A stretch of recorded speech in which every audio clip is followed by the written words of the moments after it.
wọ́n máa takò lójoojúmọ́. Tá bá gbé síbí wàá gbé sọ́hùn, tá bá gbé síbí àwọn tó rẹ̀ ń takò yẹn àwọn ló ń pè ní olóṣèlú. So olóṣèlú mọ̀ pé ìjọ́ tẹ́ bá ti gba Yorùbá nation ó máa difficult fún wọn láti control wa. Ẹ jẹ́ n tu chewing gum yìí nù, èyí tí mo jẹ náà ti tó, adùn tí mo jẹ lára ẹ̀ ti tó. Ṣé jẹ́ kí n withdraw kúrò lẹ́nu mi ká lè ráyè sọ̀rọ̀ fún few minutes. ń bọ̀. So àwọn tó wá fẹ́ Yorùbá nation yẹn what they will do is that they will create all kind of lies. They will create all kind of lies. Àbọ̀rọ̀ mọ̀ yé yín nísìn. Wọ́n máa create all kind of lies just to convince you that Yoruba nation is not the solution to the problem of Nigeria. Now, ask them, what is the solution to the problem of Nigeria? Kí ni solution? Kí ni solution sí problem of Nigeria? Wọ́n ní kankan sọ fún yín. Wọ́n ní no, it's leadership problem. Mo kí mọ̀ sí ìyá Koikimedia, ẹ káàbọ̀ sórí ìkànnì wa. Fóònù ti fẹ́ kú, so mo gbọ́dọ̀ sáré charge. Àbọ̀rọ̀ mọ̀ yín nísìn. Wọ́n máa ṣe gbogbo ọ̀nà láti fẹ́ da Yorùbá nation rú. So tẹ́ bá gbé báyìí, kódà àwọn kan tún máa ní ṣé ọ̀rọ̀ party ló kàn fún olóyè Ìgbòho, torí mo ti gbọ́ táwọn kan tún sọ bẹ́ẹ̀ náà, bó ti bẹ̀ kọ́ ni mò ń lọ lọ́sàn-án yìí. So when we are asking for Yoruba country, what actually is it that we are asking for? Kí ni nǹkan tá à ń béèrè gangan by asking for Yoruba country? Kí ni nǹkan tá à ń béèrè? Number one, we want a Yoruba country so that we can be represented among the global community. Because the global community are countries that have their own citizens. France, Germany, Netherlands, Norway, Finland, Australians, Canadians, Indians, Bangladesh, Pakistan.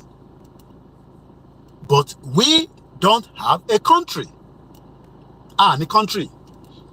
What we have is a gimmick, is a lie.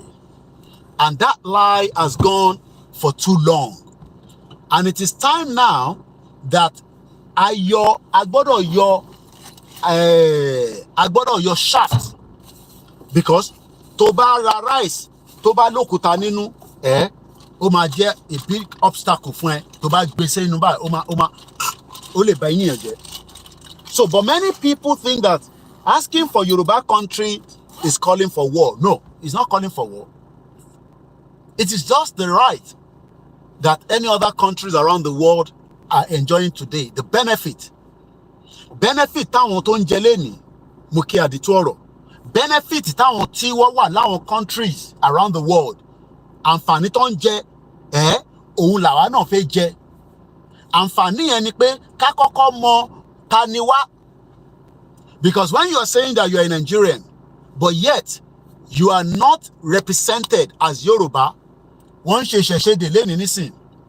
Mo kí gbogbo àwa oníṣẹ̀ṣe, mo kí gbogbo wa. Àbọ̀rọ̀ mọ̀ yẹn nísìn. Nígbà tí a bá máa ń béèrè pé irú ìṣẹ̀ṣe yẹn nísìn, kò ń ṣe tí a ṣẹ̀ máa bẹ gọ́vnà tó bá jẹ́ pa ti ní country tiwa, it becomes part and parcel of who we are. But one thing is that many Nigerians believe that by remaining in Nigeria, it will bring out the true identity of you. It will not bring your true identity. You will not gain your true identity should we remain Nigerians. And that is the reason why we have freedom. And when we ask for freedom, also, we are not calling Pafeda Luru. No. No. Freedom. Yes. Freedom here, it is something that everybody is entitled to. bí ọmọ Yorùbá ṣe wà entitled sí, ọmọ Biafra wà entitled sí, ọmọ Hausa wà entitled sí, kódà àwọn ẹ̀yà tó kù náà àwọn náà wà kíni wọ́n wà entitled. But ṣe bá mọ̀ tó ṣẹlẹ̀ ni pé every 4 years tá bá lọ ń ṣe election, a máa select láàrin Hausa, a máa select láàrin Igbo, a máa select láàrin àwọn ẹ̀yà tó jẹ́ ọmọ Nàìjíríà. But tó bá jẹ́ pé country wa la wà, àwa la máa ní gbogbo MP tó wà ní agbègbè wa nílẹ̀ Yorùbá. A ní ìdọ̀mọ Igbo kó wá ṣe MP fún wa, a ní ìdọ̀mọ Hausa, a ní ìdọ̀mọ Kanuri. We will be represented by our own. Ṣùgbọ́n our own indigenous people. Ẹni tó bá dẹ̀ fi jẹ́ ẹni tí kò ń ṣe ọmọ ilẹ̀ Yorùbá, á kọ́kọ́ ṣe tó ń pè ní nationalization. A lọ ṣe májẹ̀mú pé tóun bá ti di Yorùbá nation citizen o, gbogbo tí country yẹn bá sọ pé ó gbọ́dọ̀ ṣe ló máa ṣe. Ìyẹn lẹ ṣe rí Nigerians represented as the member of parliament in the UK. Because what is swear allegiance sí ìjọba ìlú ìtàn pè ní àwọn royal family.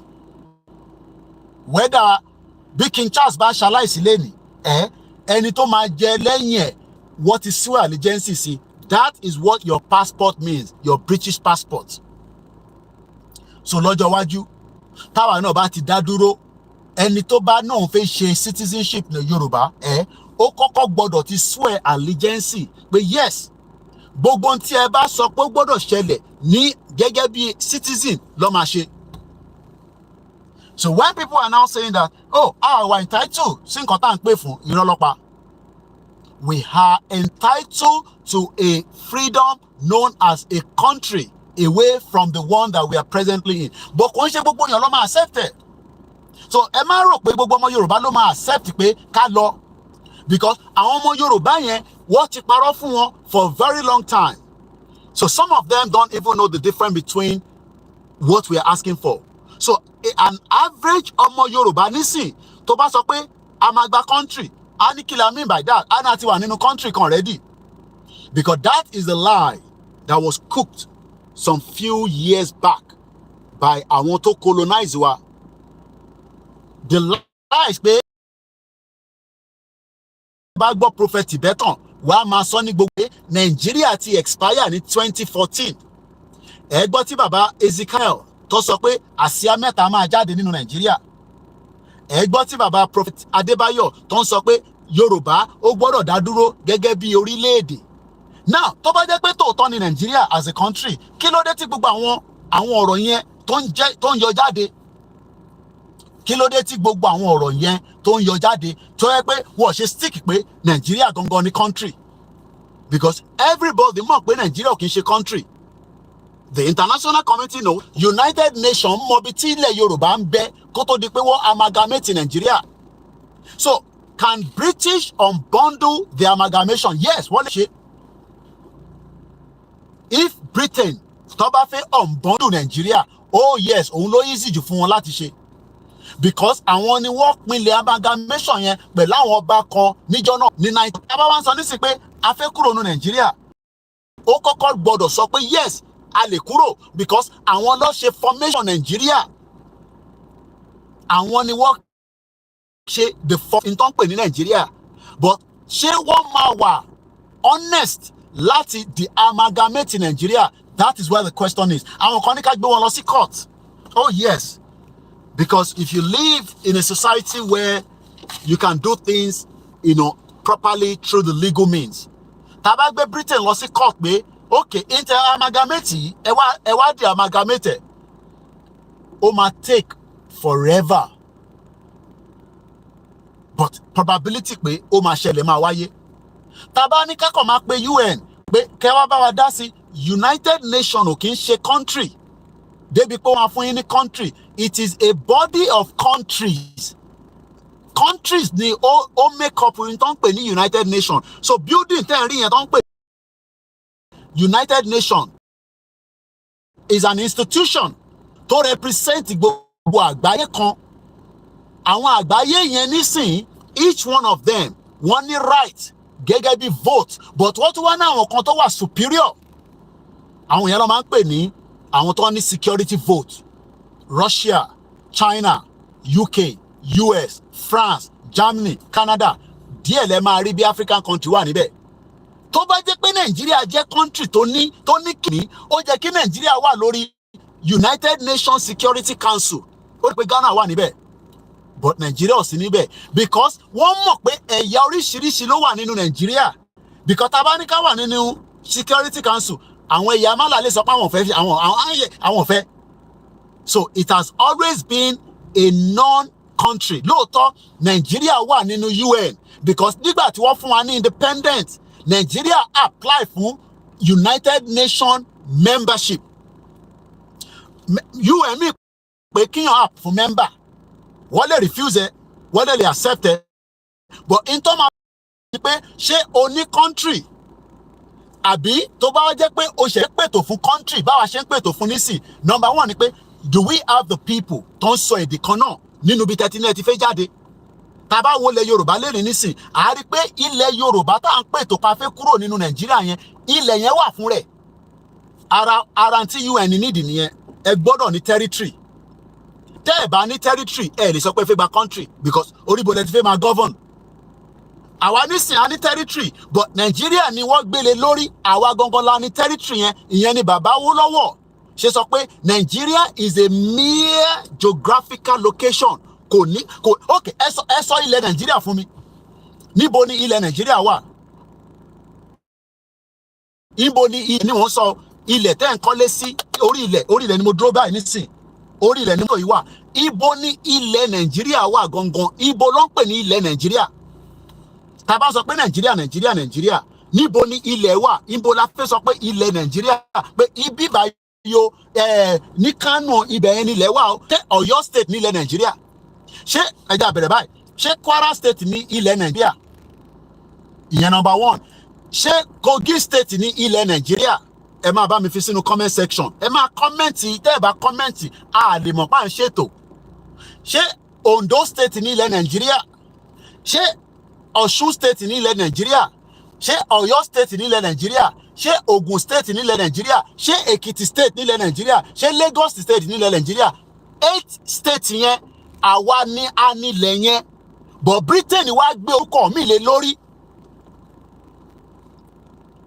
Ṣé ọ̀rọ̀ yẹn yé nísìn? Ilẹ̀ gangan because nígbà tí Britain máa dé, wọ́n ò bá ilẹ̀ yẹn pé Nàìjíríà ni, wọ́n bá as ilẹ̀ Yorùbá Ọ̀yọ́ empire. Wọ́n ò bá ní Nàìjíríà. Ọ̀rọ̀ pé wọ́n bá ní Nàìjíríà yẹn, wọ́n ò bá. Ọlọ́run ò dẹ̀ create Nàìjíríà yẹn before 1914 Niger area. It was the one that made that process. Pẹ̀lú àwọn tọ́jọ́ ṣètò ẹ̀. So níbo ni Nàìjíríà níbo ni where is the land that Nigeria owns? Níbo ni ilẹ̀ yẹn wà? Ẹ ṣé gan ni bàbá Akeem Olúdáre. Níbo ni ilẹ̀, the land that Nigeria owns, where is the land? Okay, mo fẹ́ ra ilẹ̀ nínú Nàìjíríà. Ẹ bá mi wá ilẹ̀, mo fẹ́ ra ilẹ̀, but mo fẹ́ ra sí orí ilẹ̀ Yorùbá, mo fẹ́ ra sí orí ilẹ̀ Nàìjíríà. Níbo ni ma ti rà? Can I purchase a land in Nigeria? You cannot purchase a land in Nigeria. You have to purchase a land in either the east or the north, the middle belt, or the southwest. So you cannot say you want to buy a land in Nigeria. What land are you buying? You're not buying any land in Nigeria. You're buying land from Yoruba land. And that is why àwọn tó máa sọ pé àwọn làwọn nílẹ̀ Yorùbá. Lè sọ pé ilẹ̀ nílẹ̀ Yorùbá because Yoruba land belongs to us. It doesn't belong to anybody. Kò ń ṣe ọmọ Igbo ló nílẹ̀ Yorùbá. They can claim pa àwọn lọ́ní, àwọn kọ́ lọ́ní because èmi náà lè lọ claim ilẹ̀ Igbo. This is where the UN comes in. This is where the United Nations wants to know the criterias. Kí ni criterias pé fẹ́ gba country? Because UN is not going to give you the country.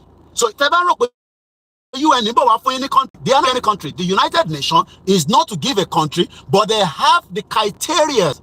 Tó bá fẹ́ apply for UK visa, ó ní criterias. Tó bá fẹ́ apply for Saudi visa gan, ó ní criterias. Do we have the criterias for a country? What are the criterias? First, you must have the people that speaks the same language. Ṣé a níbì kan nílẹ̀ Nàìjíríà nílẹ̀, but ṣé a níbì kan nílẹ̀ Yorùbá tí wọ́n ń sọ èdè kan náà? Kódà tí Èkìtì bá ń sọ Èkìtì, tí dialect wọn yàtọ̀ sí ti Ìjẹ̀bú, but we are still Yorubas. Tí Ondo bá ń sọ èdè wọn, tí ọmọ Lagos ò bá gbọ́, but ọmọ Yorùbá sì ni wọ́n. That means that we have the people to start with. That is the first criteria. But of a country, the first criteria is the people. Now, are these people speaking the same language? Are they the same culture? Are they the same, people in terms of tradition and celebrating? Regardless of our Christianity and the Islam in Yoruba land, gbogbo Yoruba mọ̀ pé ìṣẹ̀ṣe yẹn ó wá láti origin kan tó ń pè ní origin wa. That means that ó di méjì. Now, do we have the land? We have the land. So now when people are saying that ní right láti béèrè fún criteria lọ́wọ́ criteria tí UN gbé síta, the criteria says this simple: self-determination is an inalienable right of the people that have a land, that speaks the same language, that have the same culture. Tí ẹ̀yà wọn dàbí ara wọn, kì í ṣe Igbo. Ẹ̀yà wa yàtọ̀ sí Igbo, kì í ṣe Hausa, kì í ṣe Fulani. So that shows that we have the right to ask for a country. And that's what they're doing right now. So when those that are instigating and saying, no, ni right, for Yoruba nation, the question you should ask them is, for Yoruba nation, what should we be calling for? Regional government. Well, regional government was destroyed. Regional government coexist because the foundation of the regional government were faulty. Even though Britain colonized, títí di wákàtí gbogbo wọn lọ lo regional. Nigeria nìkan ni kò lo regional mọ́ because wọ́n mọ̀ọ́mọ̀ dàrú, wọ́n mọ̀ọ́mọ̀ yọ break kúrò lẹ́sẹ̀, àwa ń jà lọ free.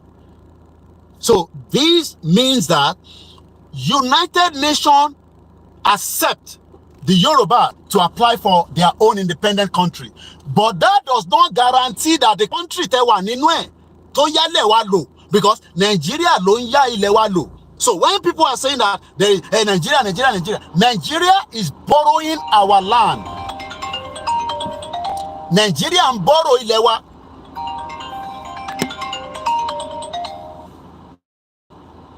Nigeria ń borrow ilẹ̀ wa láti fi operate. So now lórí ilẹ̀ yẹn nísìn wọ́n jí epo wa, wọ́n jí resources wa, wọ́n jí gbogbo tó jẹ́ ẹ̀tọ́ wa. Mo kí ẹ Dizima 1 2 3. We need the courage to dissolve peacefully by the leader emeritus Akitoye and Igbowo. The future is the Yoruba nation. So, tí èèyàn kan bá wá sọ fún yín pé, mo máa ṣoríire nínú Nàìjíríà. No, kò ń ṣe Nàìjíríà ló ti fẹ́ ṣoríire. Orí ilẹ̀ tó rà àbí orí ilẹ̀ tó ń gbé ibẹ̀ lẹ kó ti ṣoríire. But àwọn governors wá restrict oríire yẹn, àwọn kọ́kọ́ yọ kúrò. Wọ́n restricted because wọ́n jẹ́ kí local government kó function. For 23 years or 25 years of the democracy, one more collapse gbogbo tó ń pè ní local government. Wọ́n jẹ́ kí local government kó function.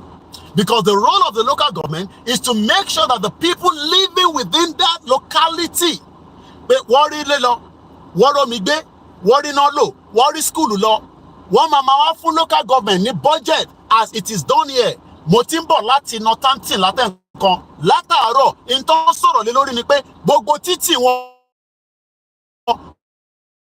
kò tó wà ní nípa àwọn aráàlú wá ń complain. Àwọn tó jẹ́ local government wọ́n wá ń bẹ tó ń lead the local government wọn ní Northampton pé kí ló dé ó ní wọ́n ṣiṣẹ́ lé lórí, ó ní but wọ́n need a lot of investment láti fi tún gbogbo títì yẹn ṣe. Now for 25 years ẹ jẹ́ ká tẹ̀ fi Yorùbá tàn sílẹ̀. Kí ló dé tọ́mọ Yorùbá ń jìyà?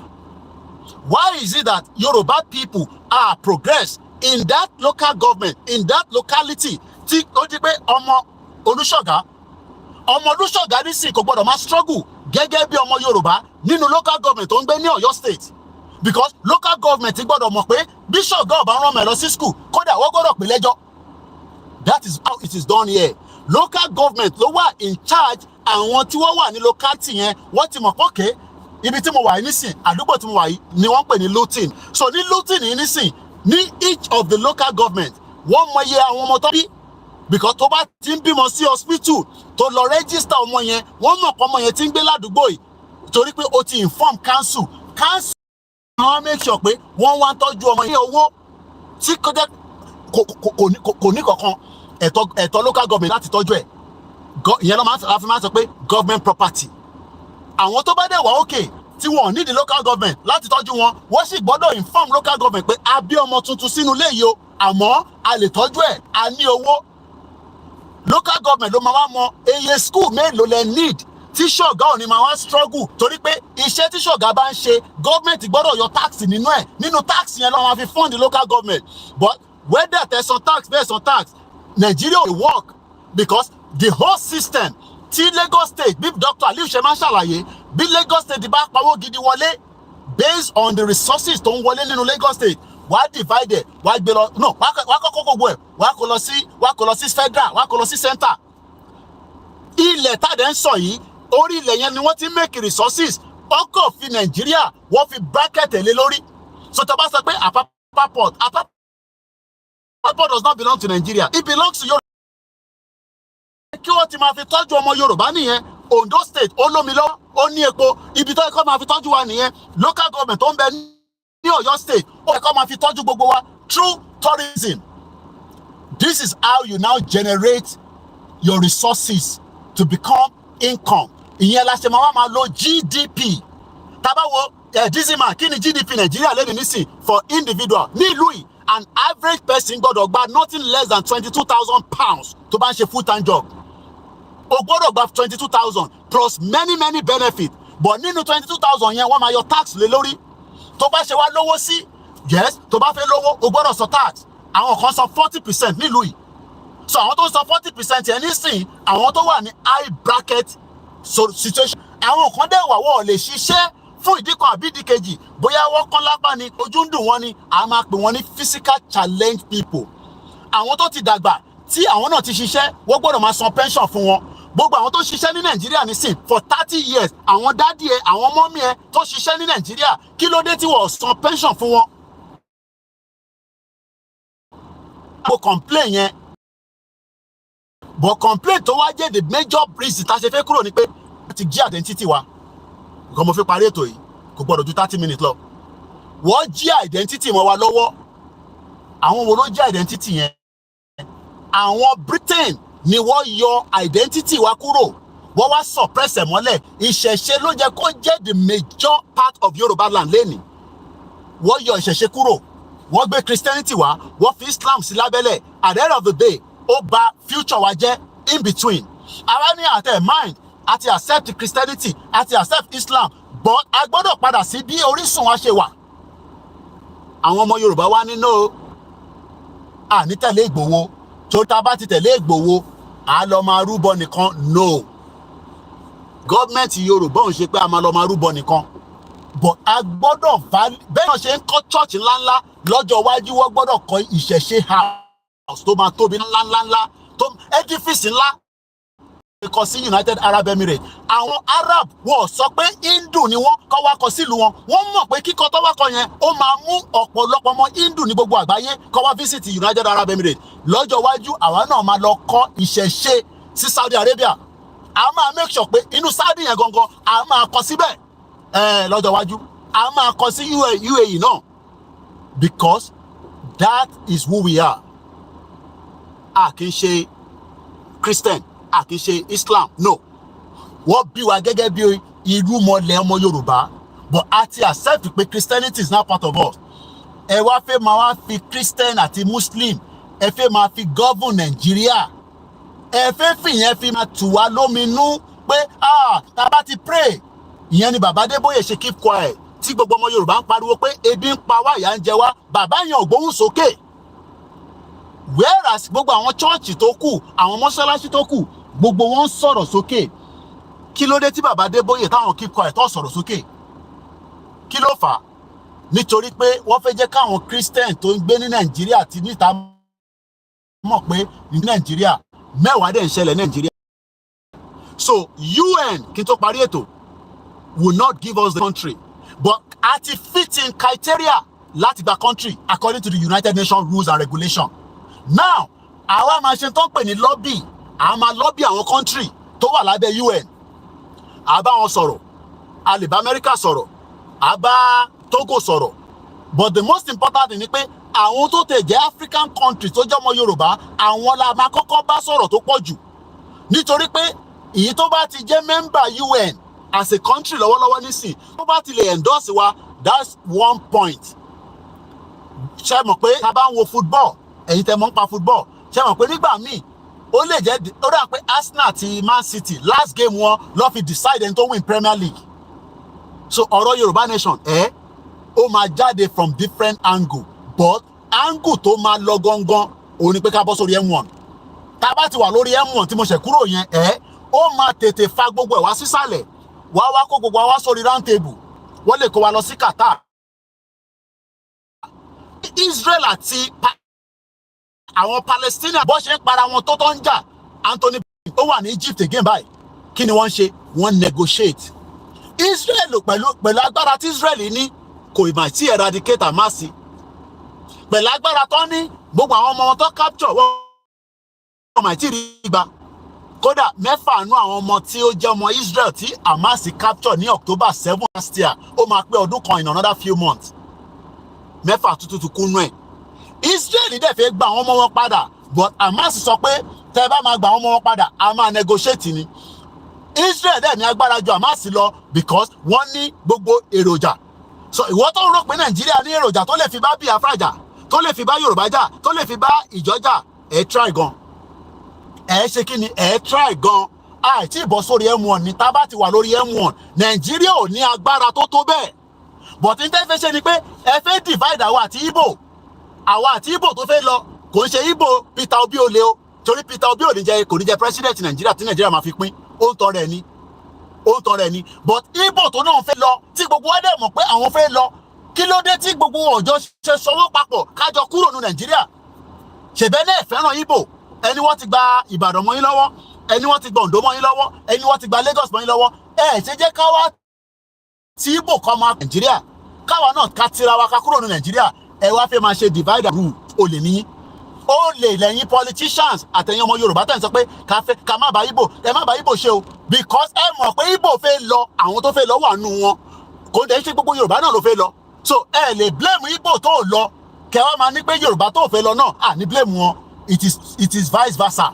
Yorùbá tó fẹ́ lọ àti Igbo tó fẹ́ lọ wọ́n fẹ́ ṣe wà wọ́n Nàìjíríà, but èyí tó fẹ́ lọ tá a rí pé wọ́n fẹ́ lọ, kí ló dé tá àjọ sowọ́ papọ̀ kájọ push Nàìjíríà kó divide? Ẹ wá fẹ́ wá divide àwa tájọ ń ṣe, ẹ wá máa sọ fún wa ẹ má bá Igbo ṣe o, ẹ má bá àwọn Igbo ṣe. Irọ́ lẹ pa, a máa Igbo ṣe, a máa bá Igbo ṣe yẹn àjọ máa lọ ṣèjọba? No, wọ́n máa ṣèjọba tiwọn, àwa náà máa ṣèjọba tiwa. Wọ́n máa run government tiwọn, àwa náà máa run government tiwa. A máa jẹ́ neighbors ni. Àbọ̀rọ̀ mọ̀ yẹn nísìn. But for the fact that they want to go, kí ló dé tá àjẹkọ́ lọ? And before we find out to go, ẹ sọ fún Tinubu pé tó bá jẹ́ kó serious, kó gbé constitution Nàìjíríà kó já wálẹ̀. The 1999 constitution, ẹ sọ fún Jagaban pé kó gbé wálẹ̀.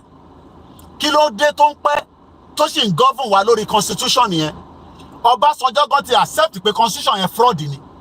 Ọbásanjọ́ OBJ òun gan ti accept. Gowon lè máa accept because olórí burúkú làwọn yẹn, Fúlàní ni wọ́n. Abdulsalam lè máa accept, bomb bastard ni wọ́n. Babangida lè máa accept, but for the fact that pé gbogbo ọmọ Yorùbá ní Tinubu máa rí ṣe, kò lè rí ṣe, because if we continue to use the fraudulent 1999 constitution, we are going nowhere. Koikimedia bringing the world closer to your doorstep. Igboho Òòṣà, Irúmọlẹ̀, mo kí ẹ, Bàbá Akíntóyè mo kí yín, Ọ̀túnba Adémọ́lá YSDM, ẹni tó ti ìdáwó ẹwà ọ̀ràn mi yàn ẹ̀, tó dẹ̀ ń gbọ́ tá a dẹ̀ ń sọ, mo mọ reason tẹ́ ṣe fẹ́ da, ó wà important. Now, mo ti communicate pẹ̀lú àwọn tí wọ́n bá wa ṣe flag, yìí tá a ṣe last, wọ́n ti mọ̀ pé nǹkan inflation ti wà, wọ́n ti fún mi ní new figure, a máa lórí ètò tiwa ni o. This is for ẹ̀yin tẹ́ jẹ́ Koikimedia base, ẹ̀yin tẹ́ jẹ́ fans, a máa padà sí ṣe flags wa, a fẹ́ padà sórí ẹ̀. So tá a bá máa ṣe flags yẹn, ẹ wá sọ mélòó lẹ́yìn fẹ́ ṣe fún àwọn tó wà nídìílé yín, àwọn tó wà ní constituency yín, àwọn tó wà ní agboolé yín, àwọn tó wà ní state yín, minimum of 500 pieces lẹ máa ṣe. Tẹ́ bá ti wá ṣe flag yẹn tó bá ti ready, èmi á wá deliver dé ibi tẹ́ fẹ́ kó dé ní state yín. In tó bá wá fún wọn tó bá fẹ́ fi ṣe, ẹ̀yin á wá máa ṣètò yẹn. So ìyẹn wà fẹ́yìn diaspora, so ẹ lọ máa prepare sílẹ̀. Nínú flag a máa ṣe flyer, àjókòó kankan mọ́ nísìn, a máa ṣe flyer, a máa ṣe flag, announcement yẹn máa jáde tí bá máa ṣe the next program mi officially dáadáa. Mo kàn fi eléyìí mo prepare yín ni, mo ti communicate pẹ̀lú, but wọ́n ní price táwọn bá wa ṣe nígbà record 2 years ago ní the last flag tá ṣe 2 years ago. Ṣe rántí pé àwọn ọmọ northerners wọ́n ṣe kí ni, wọ́n fọkọyọ, wọ́n lọ yọ flag Russia jáde. A gbọ́dọ̀ jẹ́ kí irú ẹ̀ tún ṣẹlẹ̀ sí wa mọ́, káwa náà lọ prepare. Ẹ̀yin tẹ́ ti ní lọ́wọ́ ẹ má sọnù, ẹ tọ́jú ẹ̀ dáadáa. Ẹ̀yin tẹ́ ẹ̀ tí ní ẹ máa bẹ̀ àwọn èèyàn yín pé kó lọ bá Koiki. Ẹ̀yin tẹ́ bá níyàn ní diaspora tó bá lè ṣe minimum 500 kékèké irú àwọn size báyìí ń bọ̀. Èmi náà máa mú tèmi káàkiri ni, kì í mọ̀. Èmi náà ní tèmi ti máa mú káàkiri cherry. So size yìí, size méjì la máa ṣe. Size kan lélẹ̀, eléyìí ó dẹ̀ máa bá igi ẹ̀ wá. Tẹ́tìrì. Then the other size òun lélẹ̀. Eléyìí yọ lára báàgì mi ni, ìkànṣí wà lára ẹ̀ bí ṣe pé káàkiri pẹ̀lú báàgì mi nìyẹn. So ẹ̀yin diaspora máa fún yín ní cut price ẹ̀ tá ti máa fi gbé délé, because a máa charge owó cargo tó máa fi délé náà. A gbọ́dọ̀ charge owó cargo. So máa fún yín ní cost price yẹn tá máa fi gbé délé, but ẹ máa ṣe minimum of 500. Kò ń ṣe tó wọ́n, ó wà very reasonable. Wọ́n ọ̀dẹ̀ níta fáwọn tó wà nílé bá ṣe ṣe tẹ́lẹ̀ náà, níta fún wọn. Èyí tó bá ti mẹ́yìn ṣe tèmi ni pé ká deliver sílé. Tẹ́ bá dẹ̀ ní Koiki, ìwọ ni kó lọ pín ibi tó bá fẹ́ kó tó lọ. So flyer máa jáde, mò ń design flyer yẹn lọ́wọ́. Yorùbá la máa fi kọ́, àkọ́ English mọ́ this time. Ó dà pé ta kọ́ ní English tẹ́lẹ̀ yẹn, ta kọ́ ó dà pé kò yá àwọn èèyàn. Yorùbá la máa fi kọ́. So flyer máa jáde, but flag wọ́n ti fún mi, àwọn company yẹn ti send message sí mi lọ́sàn-án. So wọ́n ti fún mi ní the new price, torí pé price yẹn ti yàtọ̀ ní 2 years ago. Inflation náà ti wà káàkiri gbogbo àgbáyé. So bó ṣe jẹ́ ní ẹ̀fẹ́ yìí diaspora, ẹ lọ máa múra sílẹ̀, torí pé kí ni, kó má bàa dé bá wa lójijì lágbára Elédùmarè. Mo kí gbogbo alẹ́ nǹkan sí o, Oòduà gbè wá, ẹ bá mi parí ẹ̀, kò ní gbé àwọn ọ̀dàlẹ̀ láàrin wa. Gbogbo àwọn ọ̀dàlẹ̀ tó fẹ́ da ìrìn àjò yìí rú, àfàyín lọ́lọ́run lọ́wọ́. Ẹ̀yin tẹ́ fẹ́ da ìrìn àjò yìí rú, à ń pariwo Yorùbá nation. Gbogbo alárí tí bàbá kan fún ṣọ́ọ̀ṣì kan ní, ó fún wọn ní 1 billion. Gbogbo náà lárí náà, àbí bẹ́ẹ̀ kọ́? Gbogbo ala gbọ́ pé bàbá kan fún yàn kan ní, ó fáwọn ṣọ́ọ̀ṣì kan ní 1 billion naira, àbí bẹ́ẹ̀ kọ́? Ìyẹn pé àwọn wọn ní ṣé èyí tẹ̀yìn fẹ́ yẹn. So ẹ̀yin tẹ́jọ́ ọmọ Yorùbá, ẹ la etí yín dáadáa. Wọ́n fẹ́ jẹ́ kẹ́ gùnkè sókè rárá. Wọ́n fẹ́ máa tẹ̀yìn mọ́lẹ̀, wọ́n fẹ́ máa rìn yín mọ́lẹ̀. Wọ́n fẹ́ jẹ́ kí ògo wa kó jáde. Torí wọ́n mọ̀ pé tó ògo wa bá ti jáde, nídìí church kẹ́tó rí ayé gbé. Ẹ nídìí environment tó ń ṣiṣẹ́, ẹ nídìí local government tó ń ṣiṣẹ́, ẹ nídìí ilé tó ń ṣiṣẹ́. That's all you need. Yoruba Nation, no going back. My name is OLAYOMI KOIKI. You've been watching the live transmission on the short one. Igbowo Sha. Hashtag àwọn ọmọ Ìgbòho bá ṣe ń wọ káàkiri nìyẹn. Mo kí gbogbo alẹ́ nǹkan sí o. Ìyá wa kan pè mí láti state kan ní America. Ẹni tó bá wà ní Maryland tí ó lè bá mi gba nǹkan ní Maryland. Ìyá ẹ̀ náà ní àwọn aṣọ Yorùbá Nation kan tó pọ̀ lọ́wọ́ tó fi gbé fún wa ká lò ní October. Mo bẹ̀ wá, tabarẹ́ni tó lè support is more than 100 pieces. So wọ́n pè mí, wọ́n ti pè mí lánàá, but I need kí aṣọ yẹn kó dé London. So ẹ pè mí. So tabarẹ́ni tó máa bá wa gbé wá, ká lè ní kó bá wa gbé lọ sí cargo, kó sọ èyí tó máa jẹ́ ní DHL. But àwa la máa láti sanwó ẹ̀. Ẹni tó fẹ́ fún wa láṣọ àtúlẹ̀ brand new ní o different sizes. Wọ́n ti pè mí láti America, láti Maryland, pé Koiki aṣọ wà nílẹ̀ different sizes, you know, big, small, medium. But a fẹ́ kẹ́ lò ní October ní London. So mo bẹ̀ wá, ẹ ràn wá lọ́wọ́. Iṣẹ́ pọ̀ tá fẹ́ ṣe, ẹ ràn platform yìí lọ́wọ́ ká lè kick back. Torí pé àwọn tó pè mí ti sẹ́ pé àwọn ti ready. àwọn fẹ́ bọ́ sójú títì padà Ọlọ́run fún gbogbo wa ṣe mo ní sọ jù bẹ́ẹ̀ lọ for now. Koikimedia bringing the world closer to your doorstep. Have a very good afternoon and enjoy the rest of the weather. Ẹ̀yin tẹ́ wà ní UK ẹ máa mú mi dáadáa ẹ̀yin àgbàlagbà wa gbogbo ẹ̀yin tẹ́ fẹ́ ra ticket fún dinner ticket ṣì wà available wọ́n ti rà ní Leicester Manchester wọ́n ti rà ní Birmingham ìyàwó kan ti sanwó tiwọn ní Newcastle lánàá Friday 11th la máa ṣe dinner àwa ṣe rally níjọ́ Saturday àwa ń lọ sí Manchester níjọ́ Sunday lágbára Ọlọ́run kọ́lọ̀ kó ṣọ́wádìí gbà yẹn lọ mo kí gbogbo alẹ́ nǹkan sí o bye for now.